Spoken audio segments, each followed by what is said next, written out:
Hi guys, today is August 23rd, 2018, and I'm feeling a little bit down, and it's not because my eczema is getting any worse. If anything, it's getting a little bit better, but I started to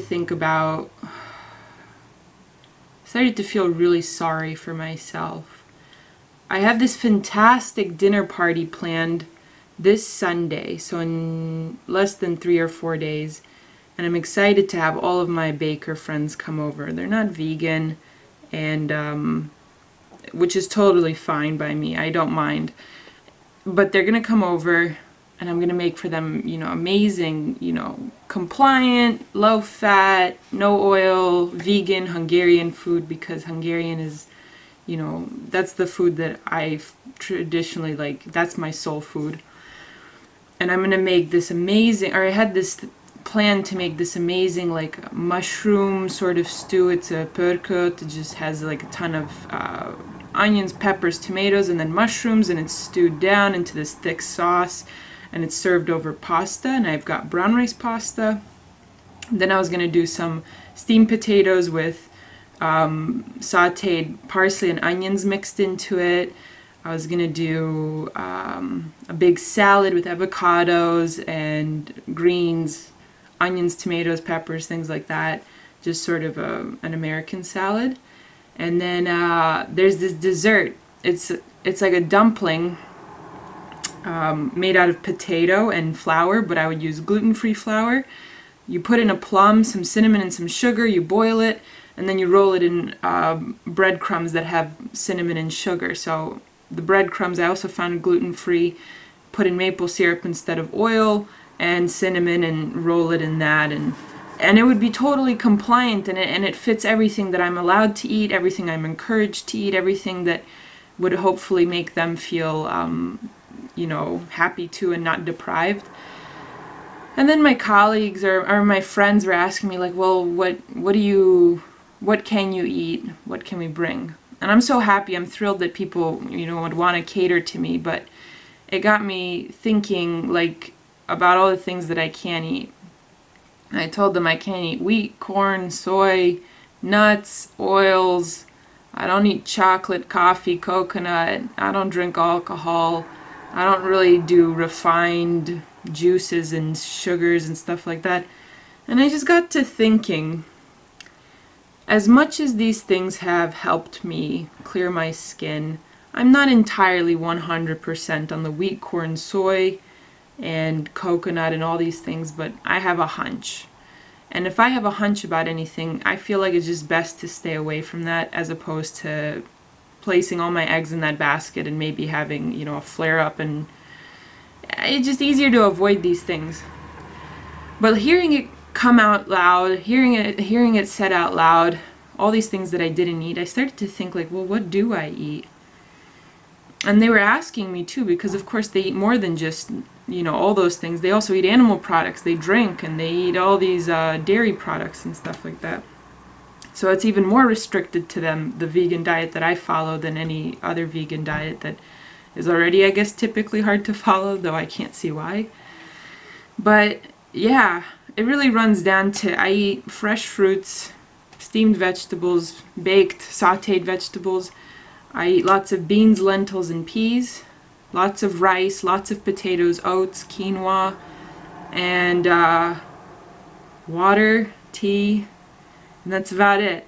And I understand, I do this for myself. I do this so that I can have clear skin. I do this because that's what drives me in life. I want to have clear skin, and it's worth the sacrifice. But sometimes somebody shows you, just how much you sacrificed, and you begin to wonder, like, am I doing the right thing? Like, am I crazy? Like, and I felt the disparity for the first time today. Up until now, nobody has shown me, like, a picture, like, this is what you don't eat, this is what you do eat. Doesn't it suck? Well, it doesn't suck. Because I derive a lot of enjoyment out of the food that I prepare for myself, but then I started to think, yeah, it's actually pretty hard, because it limits my ability to go out and eat with people, to just be carefree, to sort of throw caution to the wind. Like, I really can't, I feel like I can't afford to do that. And It also makes me feel like it's sort of this baggage I carry around with me, and my skin isn't perfect yet. So I can't even say, you see, I do this because my skin's perfect. No, I'm still in recovery. I'm always gonna be in recovery. So long as I am alive, I'm trying my best to stay away from eczema and whatever causes it. And I'm saying that life was a lot easier before this came to light. Life was also a lot easier before I cut out wheat, corn, soy, nuts, and coconuts. But then again, I also still felt like I had to push it the extra step to get rid of some of that eczema that was in like places that I was like, it's been here for so long, why isn't it going away? And going that extra mile, I've noticed a lot of improvements. Like behind my knees, I had it since day one, and it's like the first time in the last 3 months it's been on and off, going completely clear to a slight flare up. So it's been bouncing between that area. Now, I imagine that maybe as I get further and further down this healing journey and I get better results, maybe I can test the waters with those foods again and, you know, try 2 days just eating nothing but that one thing, see if it causes a problem. And if it does, I just have to recover from it and stay away from it forever. But I really don't want to have to intentionally give myself eczema just to see if I can eat something again, if that makes sense. So, as much as I really love to, you know, show people how my diet can make me happy and healthy and can make others, you know, others can enjoy it as well.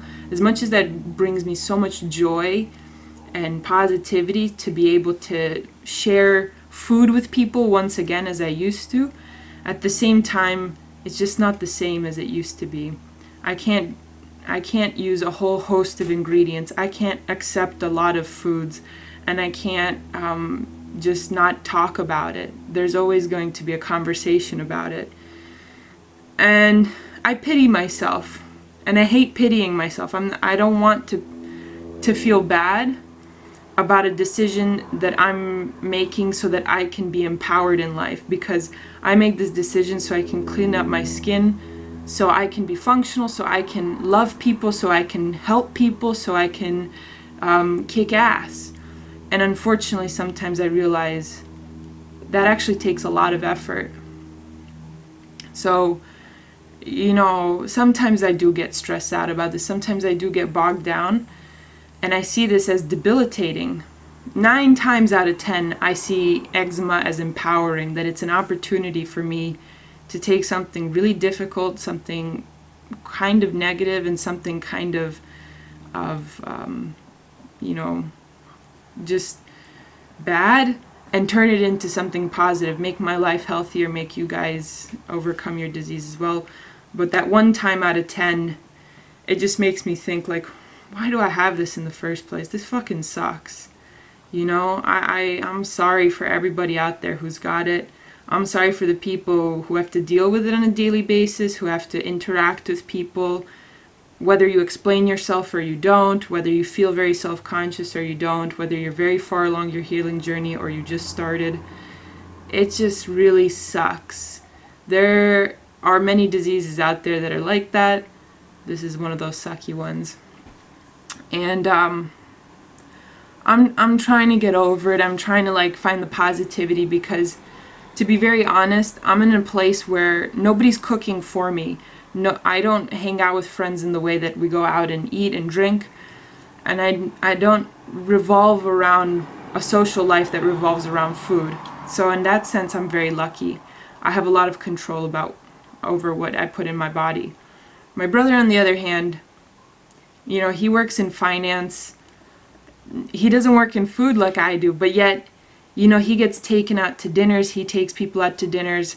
So he has to eat things that maybe not necessarily are things that are the healthiest for him. And he's vegan. So he goes out to steakhouses, he goes out to these places, and he eats things with lots of oil, lots of, you know, refined foods, processed foods, and he struggles a bit with his weight. You know, who doesn't have their struggles? And it's sort of part of his job. It's not something he can really compromise. Like, he doesn't go out to dinner, or he doesn't take people out to dinner. That's not an option. At least for me, it's an option. You know, I work in a bakery, but I don't have to eat the foods that I make. I don't have to take people out to eat, you know, non-vegan foods or vegan, unhealthy foods. So I know from that perspective, I'm super lucky. I have a lot of control, and it's really up to me whether I have eczema or not. It's kind of difficult to you know, deal with the healing journey mentally, and that's I think one of the harder parts. And today's one of those hard days, so I'm sorry if it's not a positive video, but